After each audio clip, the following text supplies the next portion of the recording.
Blanche-Neige. Il était une fois, en Allemagne au XIXe siècle, une reine était désespérée de ne pas pouvoir avoir d'enfant. Un soir d'hiver, adossée à sa fenêtre, finissant son ouvrage, elle se piqua le doigt et 3 gouttes de sang perlèrent la neige blanche. La reine ne put s'empêcher de penser, si seulement elle pouvait avoir une fille avec les lèvres rouges comme le sang, les cheveux noirs comme l'ébène et la peau blanche comme la neige.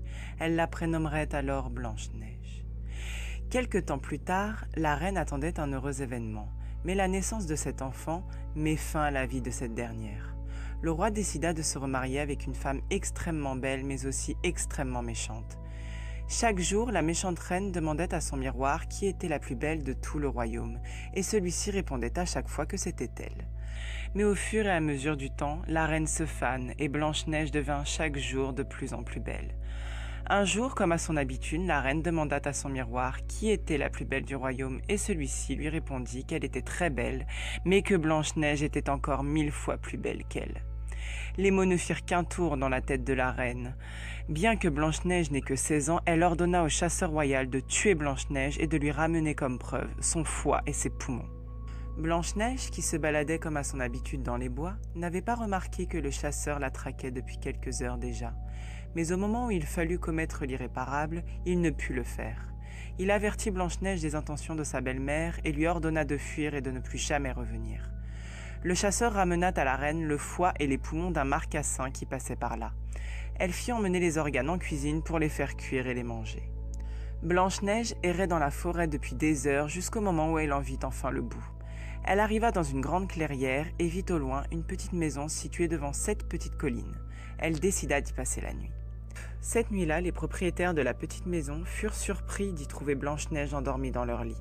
Mais quand elle se réveilla, c'est elle qui fut surprise de voir 7 petits nains autour d'elle. Elle passa la nuit à leur expliquer ses aventures et ils acceptèrent de la garder avec eux en échange de tâches ménagères. Le lendemain matin, les nains se rendirent à la mine comme à leur habitude. Ils mirent en garde Blanche-Neige en lui demandant de n'ouvrir et de ne parler à personne, surtout que tôt ou tard, la méchante reine saurait la vérité.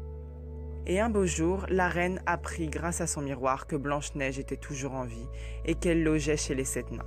Elle se grima alors en vieille marchande avec un panier rempli de lacets, de soie et de corsets. Elle se rendit chez les 7 nains et y trouva Blanche-Neige. Celle-ci se souvenait des mises en garde des 7 nains et refusa d'adresser la parole à la vieille femme. Mais sans grande insistance, elle réussit à faire craquer la jeune fille et celle-ci décida d'acheter un corset pour le porter immédiatement.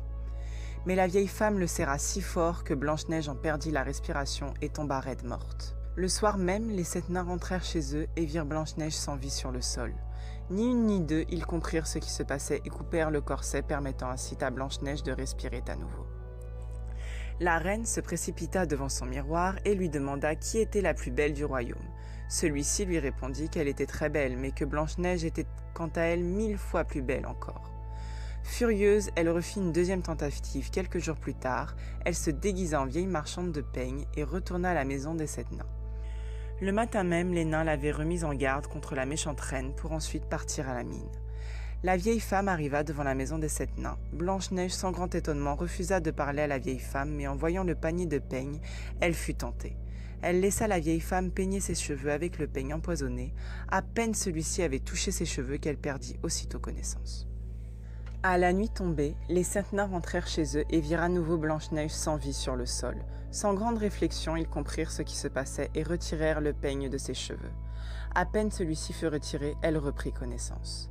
La reine se précipita jusqu'à chez elle et demanda à son miroir qui était la plus belle du royaume. Et le miroir lui répondit qu'elle était très belle, mais que Blanche-Neige était 1000 fois plus belle encore. Folle de rage, elle se déguisa en paysanne vendeuse de pommes et se rendit quelques jours plus tard à nouveau chez les 7 nains. Pour tromper Blanche-Neige, elle avait une pomme empoisonnée que d'un seul côté, le côté rouge le plus tentant, tandis que l'autre partie, la blanche, moins appétante, était inoffensive. Elle proposa la pomme à Blanche-Neige, celle-ci refusa d'y goûter. Mais la vieille femme avait plus d'un tour dans son sac. Elle lui proposa de couper la pomme en 2 et de se la partager. Elle donna la partie empoisonnée à Blanche-Neige et garda pour elle la partie inoffensive. Blanche-Neige croqua sa partie et tomba aussitôt inanimée. La reine cria de joie et rentra aussitôt chez elle. Les nains rentrèrent comme à leur habitude à la nuit tombée. Ils virent Blanche-Neige sans vie étendue sur le sol, et après de nombreuses recherches, ils ne parvenèrent pas à trouver le moyen de la sauver. La reine, qui avait couru jusqu'à son miroir pour lui poser l'éternelle question, celui-ci lui répondit enfin que c'était elle la plus belle du royaume. Les 7 nains, rongés par le chagrin, mirent Blanche-Neige dans un cercueil de verre et la déposèrent sur la plus grande des 7 collines. Un jour, un prince passait par là. Il tomba sur la jeune fille endormie et il en tomba immédiatement amoureux. Il supplia les 7 nains de lui laisser le cercueil et après avoir obtenu l'approbation de ceux-ci, il l'emmena. En chemin, le porteur trébucha sur une grosse racine, ce qui eut pour effet de décoincer le bout de pomme que Blanche-Neige avait avalé, et Blanche-Neige se réveilla. Le prince lui demanda aussitôt sa main, qu'elle accepta immédiatement. La méchante reine fut invitée aux noces du prince sans se douter un seul instant que sa promise n'était autre que Blanche-Neige. Quand elle se rendit aux noces, elle y découvrit une Blanche-Neige plus belle que jamais, et elle fut condamnée à danser avec des souliers chauffés au fer rouge jusqu'à ce que mort s'en suive.